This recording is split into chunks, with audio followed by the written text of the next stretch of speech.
അധ്യായം 56. അങ്ങനെ ഒരു അവധി ദിവസം. സിദ്ധാർത്ഥ് നീലിമയെ തന്നെ നോക്കി നിൽക്കുകയായിരുന്നു. പക്ഷെ സിദ്ധാർത്ഥ് പരമാവധി സ്വയം നിയന്ത്രിക്കാൻ ശ്രമിച്ചുകൊണ്ട് അവളിൽ നിന്നും മാറി. മര്യാദക്ക് നോക്കി നടന്നോണിനി, സിദ്ധാർത്ഥ് പറഞ്ഞു. നീലിമ അതിന് തലയാട്ടി. ചുമ്മാ എന്തു പറഞ്ഞാലും തലയാട്ടിക്കൊണ്ടിരുന്നാ പോരാ, അനുസരിക്കാൻ പഠിക്കണം, സിദ്ധാർത്ഥ് പറഞ്ഞു. അപ്പോൾ നീലിമ അവനെ നോക്കി. ശരി, നീലിമ പറഞ്ഞു. അപ്പോഴാണ് അവിടേക്ക് മല്ലിക കയറി വരുന്നത്.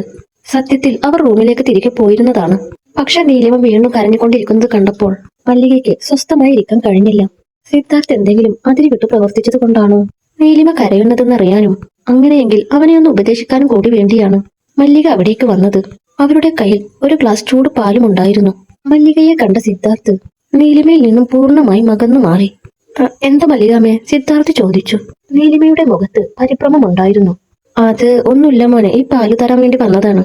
പിന്നെ മോള് കരയുന്നത് കേട്ടു, മല്ലിക പതർച്ച പോലെ പറഞ്ഞു. അത് എനിക്ക് വേദനിച്ചിട്ടാ മല്ലികാമേ, നീലിമ പറഞ്ഞു. മോളെ, ഈ സിദ്ധുമോന് പെണ്ണുങ്ങളോട് ഇടപെട്ട് ശീലമൊന്നുമില്ല, മോളത് കാര്യമാക്കണ്ട, മല്ലിക പറഞ്ഞു. അവർ വേറെന്തോ ഉദ്ദേശിച്ചാണ് അത് പറഞ്ഞതെന്ന് നീലിമയ്ക്ക് തോന്നി. സിദ്ധാർത്ഥിന് പക്ഷെ കാര്യങ്ങൾ വ്യക്തമായി മനസ്സിലായിരുന്നു. താനും നീലിമയും തമ്മിൽ എന്തോ നടന്നെന്നും അപ്പോൾ അവൾ ശബ്ദമുണ്ടാക്കിയതാണെന്നും മല്ലിക ധരിച്ചു വെച്ചിരിക്കുന്നത് എന്ന് സിദ്ധാർത്ഥിന് മനസ്സിലായി. അവൻ അപ്പോൾ കുസൃതിയോടെ നീലിമയെ നോക്കി. ഞാനൊന്നും കാണിച്ചില്ല മല്ലികാമേ, ഇവൾക്ക് ഓരോ കാര്യങ്ങൾ പറഞ്ഞു പഠിപ്പിച്ചു കൊടുക്കുകയായിരുന്നു, സിദ്ധാർത്ഥ് പറഞ്ഞു. അത് കേട്ട് മല്ലിക ചിരിച്ചു.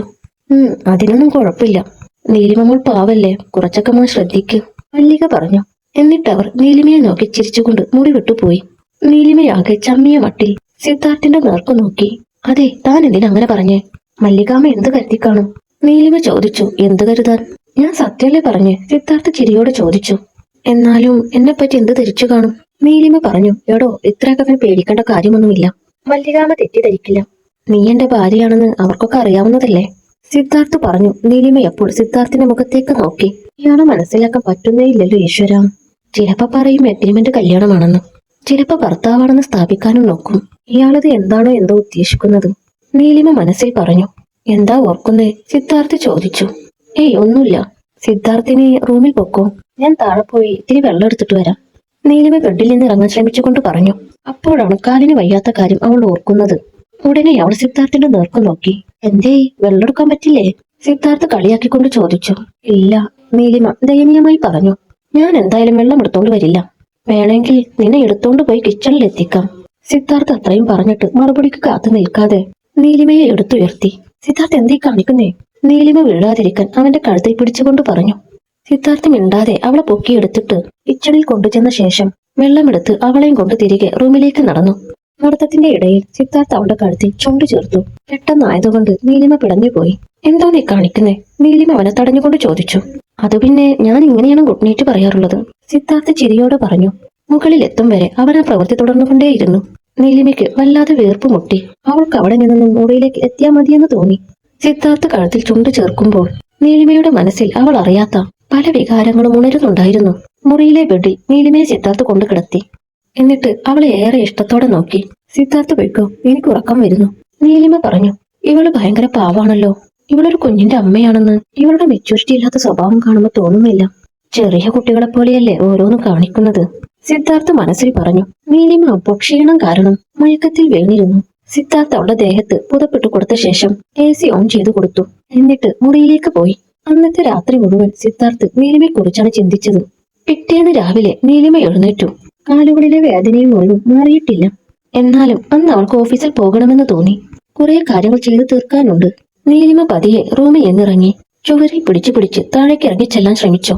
സിദ്ധാർത്ഥ് ഇതെല്ലാം കാണുന്നുണ്ടായിരുന്നു. താഴെ അവസാന സ്റ്റെപ്പിൽ ചവിട്ടിയ നീലിമ ഉടനെ മറിഞ്ഞു വീണു.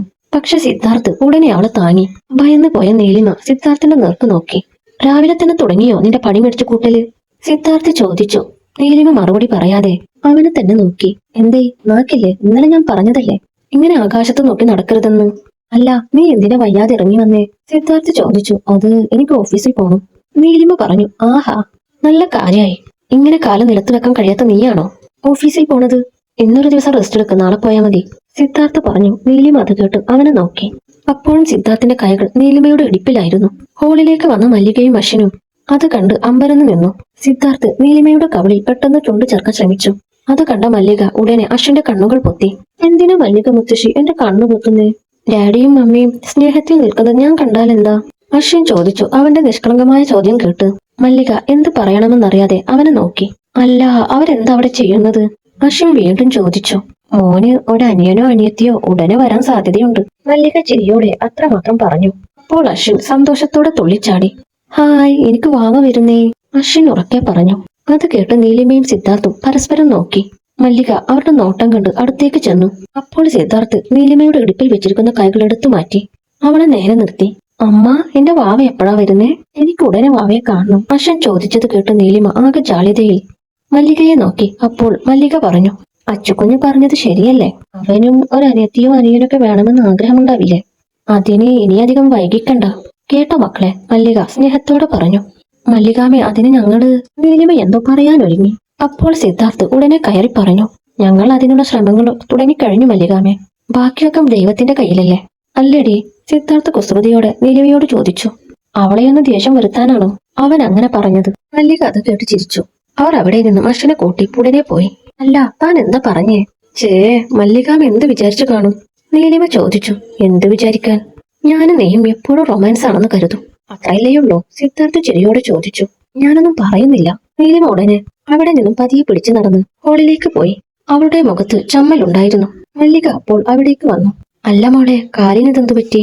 മല്ലിക ചോദിച്ചു. അത് ഇന്നലൊന്നും വിളിക്കും മല്ലികാമേ, നീലിമ പറഞ്ഞു. അത് കേട്ട് മല്ലികയുടെ മുഖത്ത് ഒരു ചിരി തെളിഞ്ഞു. അവരെന്തോ കാര്യമായി മനസ്സിൽ വിചാരിച്ചു വെച്ചിട്ടുണ്ടെന്ന് നീലിമയ്ക്ക് മനസ്സിലായി. അല്ല, മോളൊന്നും പോകുന്നില്ലേ? ഇല്ല, ഒട്ടും വയ്യ, നീലിമ പറഞ്ഞു. അപ്പോൾ മല്ലിക പത്രം മറിച്ചു നോക്കുന്ന സിദ്ധാർത്ഥിനെ നേർക്കു നോക്കി അവർ പറഞ്ഞു. സിദ്ധുമോനെ, ഇങ്ങനെ നിങ്ങൾ മൂന്നാളും ഒരുമിച്ചധികം സമയം കിട്ടാറില്ലല്ലോ. അതുകൊണ്ട് ഒന്ന് പുറത്തൊക്കെ പോയി വന്നൂടെ? ഇന്ന് അച്ഛനും ലീവാണ്. മല്ലിക പറഞ്ഞത് കേട്ട് ഹോളിലിരിക്കുന്ന അശ്വൻ ഉത്സാഹത്തോടെ സിദ്ധാർത്ഥിന്റെ നേർക്കു നോക്കി. ഡാഡി, എനിക്കും പുറത്തു പോകണമെന്നുണ്ട്. നമുക്ക് പോയാലോ പ്ലീസ്? നല്ല ഡാഡിയല്ലേ? അശ്വൻ കൊഞ്ചി ചോദിച്ചു. അത് കേട്ട് സിദ്ധാർത്ഥിന് മറുത്തു പറയാൻ സാധിച്ചില്ല. അവൻ ഉടനെ പറഞ്ഞു. ആ, പോവാം, മല്ലികാമയും കൂടെ പോരൂ. സിദ്ധാർത്ഥ് പറഞ്ഞത് കേട്ട് അശ്വിൻ വളരെ സന്തോഷത്തോടെ ഡ്രസ്സ് മാറാനായി പോയി.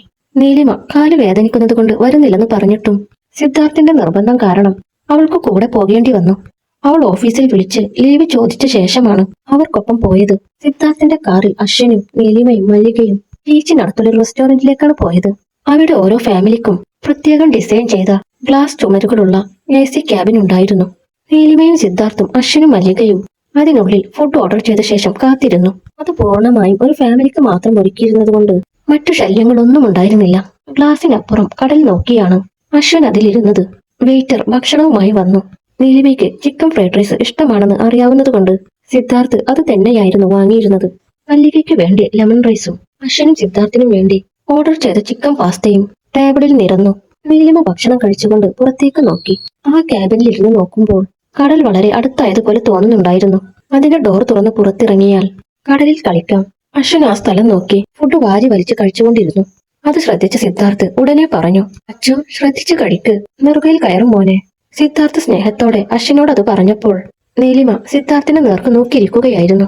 ഈ മനുഷ്യനെ ഒട്ടും മനസ്സിലാക്കാൻ പറ്റുന്നില്ലെന്ന് തന്നെയാണ് അവൾ അപ്പോഴും ചിന്തിച്ചത്. അപ്പോൾ സിദ്ധാർത്ഥ് അവളെ നോക്കി. എന്തേ, ഫുഡ് ഇഷ്ടായില്ലേ? സിദ്ധാർത്ഥ് ചോദിച്ചു. ഇഷ്ടായി, നീലിമ ഉടനെ പറഞ്ഞു. സിദ്ധാർത്ഥ് അവളെ തന്നെ നോക്കിയിരിക്കുകയായിരുന്നു. ഭക്ഷണം കഴിച്ചു കഴിഞ്ഞ് അശ്വിനും മല്ലികയും കടലിലിറങ്ങി കളിക്കാൻ വേണ്ടി പോയി. നീലിമയും സിദ്ധാർത്ഥും ക്യാബിനിൽ ഇരുന്ന് അവരെ നോക്കി. മല്ലിക കൊച്ചുകുട്ടികളെ പോലെ അശ്വിനൊപ്പം വെള്ളം തെറിപ്പിച്ച് കളിക്കുന്നത് നീലിമ കൗതുകത്തോടെ നോക്കി. അശ്വിൻ വളരെ ഉത്സാഹത്തിലായിരുന്നു. അവൻ ഓടിച്ചാടി കളിക്കുന്നത് കണ്ട നീലിമ സന്തോഷത്തോടെ പുഞ്ചിരിച്ചു. അപ്പോഴേക്കും സിദ്ധാർത്ഥിന്റെ ഫോണിൽ ഹേമന്തിന്റെ കോൾ വന്നു.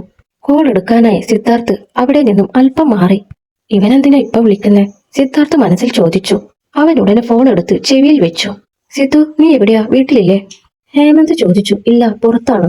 എന്താ കാര്യം? സിദ്ധാർത്ഥ് ചോദിച്ചു. നീ അന്ന് ഉടനെ ഇവിടേക്ക് വന്നേ, ഞാൻ നിന്റെ വീടിന് മുന്നിൽ നിൽപ്പുണ്ട്, ഹേമന്ത് പറഞ്ഞു. അത് കേട്ട് സിദ്ധാർത്ഥിന് ദേഷ്യം വന്നു. എനിക്കങ്ങനെ വരാനൊന്നും പറ്റില്ല. അല്ല, നീ എന്തിനാ പറയാതെ വന്നത്? സിദ്ധാർത്ഥ് ചോദിച്ചു. അതൊക്കെ പറയാം, വന്നേ പറ്റൂ, ഞാൻ ഒറ്റക്കല്ല വന്നത്, ലാവണ്യുണ്ട് കൂടെ, ഹേമന്ത് പറഞ്ഞു. കോപ്പ്, നിന്നോട് ആരടാ പുല്ലേ അവളെയും കൂട്ടി വീട്ടിലേക്ക് പോവാൻ പറഞ്ഞേ? സിദ്ധാർത്ഥ് ചോദിച്ചു. നീ പറയുന്നത് കേട്ടാ തോന്നുമല്ലോ ഞാൻ അവളെയും കൂട്ടി വന്നതാണെന്ന്. എടാ, അവൾ നിന്നെ കണ്ട് സംസാരിക്കണമെന്ന് പറഞ്ഞിട്ട് എന്നെയും കൂട്ടി ഇങ്ങോട്ട് വന്നതാ. ഞാനെന്ത് ചെയ്യാനാ? ഹേമന്ത് പറഞ്ഞു. നീ എന്ത് ചെയ്താലും വേണ്ടില്ല, എനിക്ക് വരാൻ പറ്റില്ല, സിദ്ധാർത്ഥ് പറഞ്ഞു. സിദ്ധു പ്ലീസ്, ചതിക്കല്ലേ. ലാവണ്യെ, നിനക്കറിയാലോ, നീ ഒന്ന് ഉടനെ വാ. നിന്നെ കാണാതെ ഇവൾ തിരിച്ചു പോകുന്നു എനിക്ക് തോന്നുന്നില്ല, ഹേമന്ത് പറഞ്ഞു, ഓ നാശം. സിദ്ധാർത്ഥ് ഉടനെ ഫോൺ കട്ട് ചെയ്തു. എന്നിട്ട് തിരികെ ക്യാബിനിലേക്ക് വന്നു. അപ്പോൾ നീലിമ അവനെ നോക്കി. എന്ത് പറ്റി സിദ്ധാർത്ഥ്? നീലിമ ചോദിച്ചു. അപ്പോൾ സിദ്ധാർത്ഥ് പറഞ്ഞു, ഏയ് ഒന്നുമില്ല, എനിക്ക് ഒരു സ്ഥലം വരെ പോവാനുണ്ട്, ഞാൻ പോയിട്ട് വരാം. സിദ്ധാർത്ഥ് അത്രമാത്രം പറഞ്ഞിട്ട് അവിടെ നിന്നും പോയി. നീലിമ കടലിൽ നോക്കി അങ്ങനെ ഇരുന്നു. അവൻ എവിടെയാണ് പോകുന്നതെന്നൊന്നും അവൾ ചിന്തിച്ചതേയില്ല. സിദ്ധാർത്ഥ് വീട്ടിലെത്തുമ്പോൾ അവിടെ ലാവണ്യയും ഹേമന്തും അവനെയും കാത്ത് വരാന്തയിലിരിക്കുന്നുണ്ട്. സിദ്ധാർത്ഥിനെ കണ്ടപാടെ ലാവണ്യ എഴുന്നേറ്റു. ഏയ് സിദ്ധു, നീ വരുമെന്ന് ഞാൻ വിചാരിച്ചില്ല, ലാവണ്യ പറഞ്ഞു. അപ്പോൾ സിദ്ധാർത്ഥ് ഹേമന്തിന്റെ നേർക്ക് ദേഷ്യത്തോടെയൊന്ന് നോക്കി. എന്നിട്ട് പറഞ്ഞു, ഇതെന്താ നീ ഇവിടെ? സിദ്ധാർത്ഥ് ദേഷ്യത്തോടെ ചോദിച്ചത് കേട്ട് ലാവണ്യയുടെ മുഖം വാടി. അവൾ അവനെ നോക്കി. അതെന്താ സിദ്ധു, എനിക്കിവിടെ വരാൻ പാടില്ലേ? ലാവണ്യ ചോദിച്ചു. നീ വന്ന കാര്യം പറ. സിദ്ധാർത്ഥ് അവളോട് കൂടുതൽ രൂക്ഷമായി പറഞ്ഞു. അപ്പോൾ ലാവണ്യ സിദ്ധാർത്ഥിന്റെ നേർക്ക് നോക്കി എന്തോ പറയാനൊരുങ്ങി.